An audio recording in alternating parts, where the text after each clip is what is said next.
आप साथ में उस दिन मिलेंगे।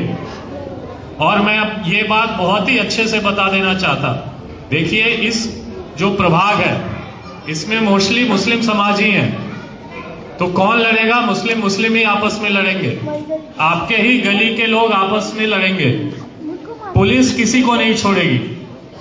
आप जानते हो पीआई चिंचोलकर को भी, आप मुझे भी, मैं यहां भी एडिशनल एसपी रहा हूं और एसपी यहां हूं, चाहे कैंडिडेट्स हो चाहे किसी भी पार्टी का हो, अपक्ष हो पक्ष हो सत्ताधारी हो विपक्ष हो, अगर आपका नाम झगड़े में आया तो आप ये याद रखो कि अगले 4 इलेक्शन तक आप ये इलेक्शन भूलोगे नहीं। ये आप अच्छे से समझ लीजिए। अभी नांदेड़ का मैं बताता आपको, नांदेड़ पुलिस ने पिछले ये 1 साल अब खत्म हुआ, हमने लगभग 50 के आसपास एमपीडीए में अंदर भेजे हैं, जिसमें सबसे ज्यादा जो नंबर है ग्रामीण पुलिस स्टेशन का है। एमपीडीए में ये एक प्रिवेंटिव डिटेंशन कायदा है, जिसमें हम लोग 6 महीने 1 साल के लिए लोगों को अंदर भेजते हैं और बेल नहीं मिलती, एमपीडीए कॉश होता है। तो 50 लोगों को हमने नांदेड़ से भेजा है, जिसमें सबसे ज्यादा संख्या नांदेड़ ग्रामीण पुलिस स्टेशन, और पीआई चिंचोलकर को अभिनंदन कि उन्होंने ये पत्र भेजा, हमें प्रपोजल भेजा। उसके साथ लगभग 150 लोगों को हमने हद पार किया है, तड़ी पारी जो बोलते हैं। और ये इलेक्शन में हमारा एम यही रहेगा कि जो बदमाशी करने वाले लोग हैं, जिनके ऊपर पिछले गुने हैं, उनको छोड़ने का नहीं। आप संधि देंगे हमें, मैं उसका पूरा फायदा उठाऊंगा और सबको बाहर भेजूंगा मैं।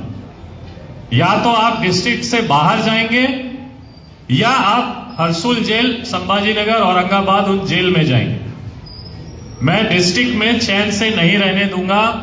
ये मैं डिस्टर्बिंग जो एलिमेंट्स हैं 2% 3% उनके लिए बोल रहा कि आपके अंदर अगर ऐसी भावना है कि किसी का नाम लेके इलेक्शन का माहौल का बहाना खड़ा करके कुछ फसाद कर लेंगे, आप झगड़ा कर लेंगे, अपनी पुरानी दुश्मनी निकालेंगे, तो ये आप आइडिया अपने दिमाग से निकाल दो।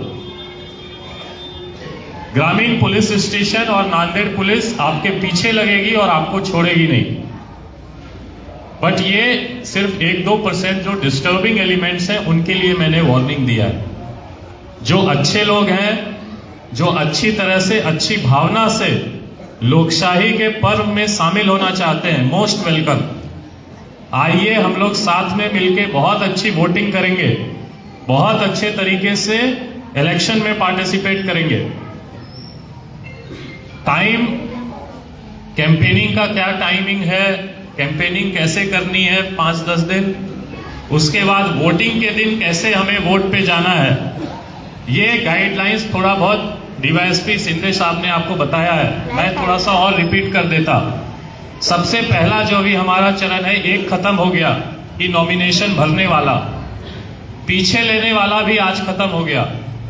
अब बात आती चिन्ह वाटप का, जो अपक्ष वगैरह के लोग हैं, और जो मेन पर्पस है कि कैंपेनिंग के लिए 10-12 दिन का समय है आपके पास, जिसमें आप चुनाव प्रचार करते हैं। बट उसके भी गाइडलाइंस हैं।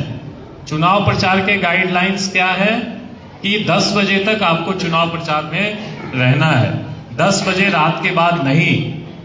आप चुनाव प्रचार करेंगे तो 10 बजे रात के बाद लोगों को सोने का टाइम है, डिस्टर्ब होता। तो इसीलिए इलेक्शन कमीशन ने बोला है 10 बजे के बाद चुनाव प्रचार नहीं करना है। तो सबसे पहले टाइम की बात हो गई। दूसरी बात, कितना बड़ा कॉन्वॉय लेके घूमना है, शोबाजी नहीं है ये, शो ऑफ स्ट्रेंथ, शक्ति प्रदर्शन रोड पे नहीं करना है। शक्ति प्रदर्शन इलेक्शन के दिन ईवीएम में होना चाहिए।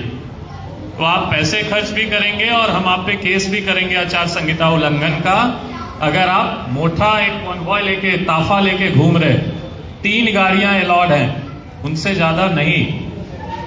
उसके बाद इलेक्शन में प्लीज ध्यान रखिए कि छोटे बच्चों का इस्तेमाल ना करिए। जो छोटे बच्चे हैं, पेरेंट्स भी ध्यान दीजिए कि इलेक्शन के कैंपेनिंग में 5 साल, 10 साल, 15 साल के बच्चों को मत लाओ।